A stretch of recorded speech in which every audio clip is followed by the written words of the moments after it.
not failing at life. No, you are succeeding at survival. You're functional under pressure. Your responsibility comes before being fulfilled, and your desires are delayed until everything around you is handled.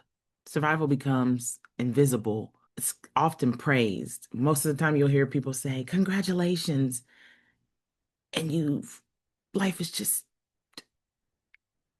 did so much to you, and you're just holding on, and everyone's so proud of you.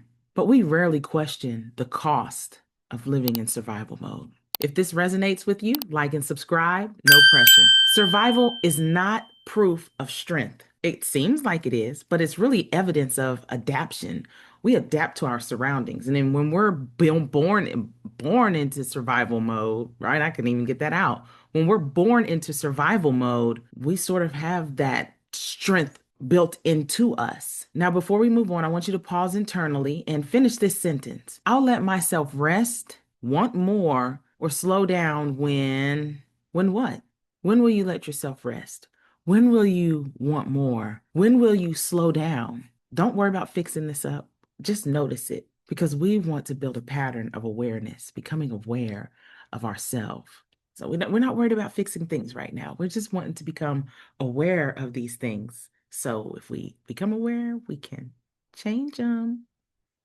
And for those of you who don't know, I am Simply Bettina, mind architect and lifestyle design strategist, and you have just entered a space where transformation is elegant, intentional, and grounded in truth. My work exists because for years I lived in survival mode. I mean, I was born into it. I understand the complexity behind it.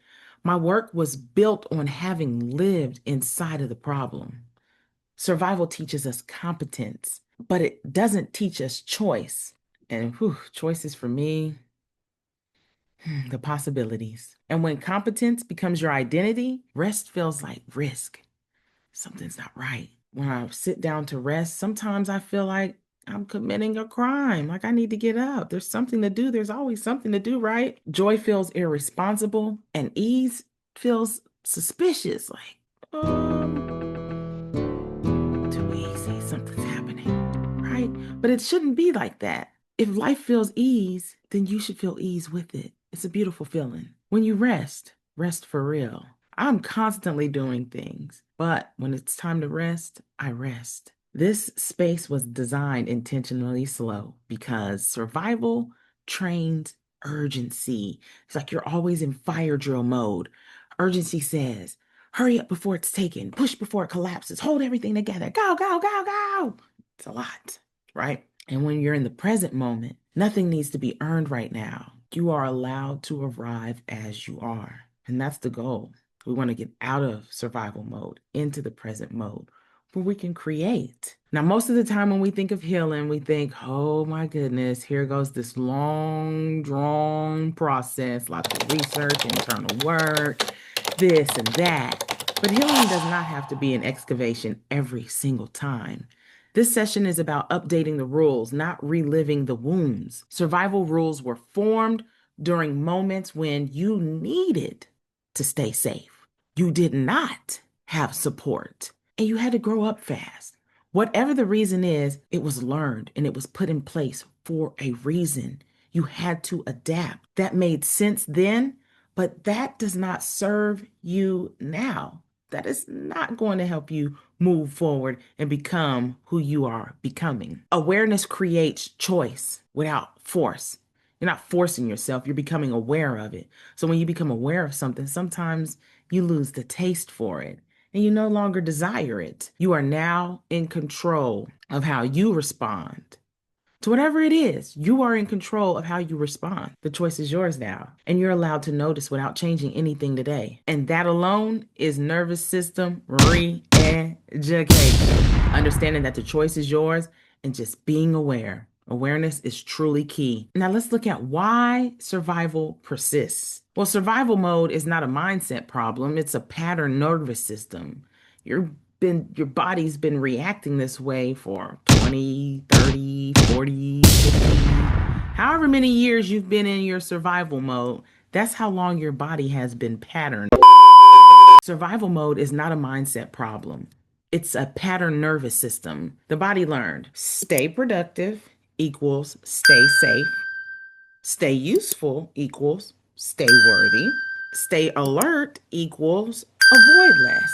So even when the danger passes, the body keeps acting as if it hasn't. That's why rest can feel unsafe, peace can feel empty, and joy can feel temporary. Your nervous system doesn't respond to logic, it responds to safety. And we want to feel safe. Survival creates invisible contracts. I can rest after I earn it. I enjoy life once everything is stable, and I'll soften when it's finally safe. But safe, it keeps moving.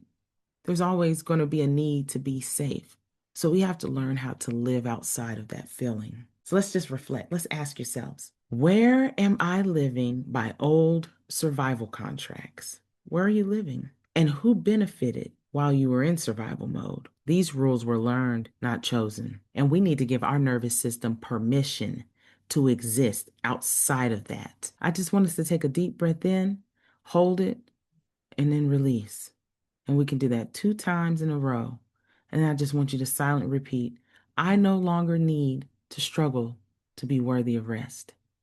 Let's breathe in, hold it, release.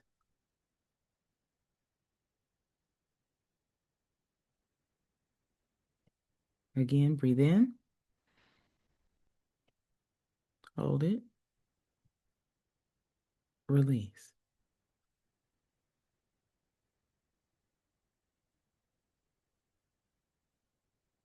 Now, just say, I no longer need to struggle to be worthy of rest. I no longer need to struggle to be worthy of anything I desire. Now let the silence do the work. Let your nervous system believe there is no threat here. You are at peace. You are at one with yourself. The body believes repetition paired with safety. It'll take some time, but believe me, it is well worth it. Because transformation begins with awareness, the Conscious Ascension Compass is essentially designed to help you identify inherited rules, separate worth from endurance, and choose values that support life and not just survival. The ultimate transformation lifestyle design guide exists to help you externalize survival patterns, replace pressure with structure, and move from reaction to authorship. Structure is how safety becomes sustainable. We got to put structures in place so we can move with purpose and intention. As we wrap up this session, remember, survival is not failure. It's a chapter, but it's not the whole story. When you become aware, survival loses its grip. Think of the possibilities. I invite you all to choose one permission this week: rest without explanation, permission to desire without justification, or permission to just slow down without guilt. Small permissions builds big trust. And now that you have permission, ask yourself this last question: where in my life am I still proving when I'm ready to start living? This channel is a place we design lives we are allowed to live fully, intentionally, and consciously. Again, if this resonated with you, like, subscribe, comment. No pressure. I'll see you next week.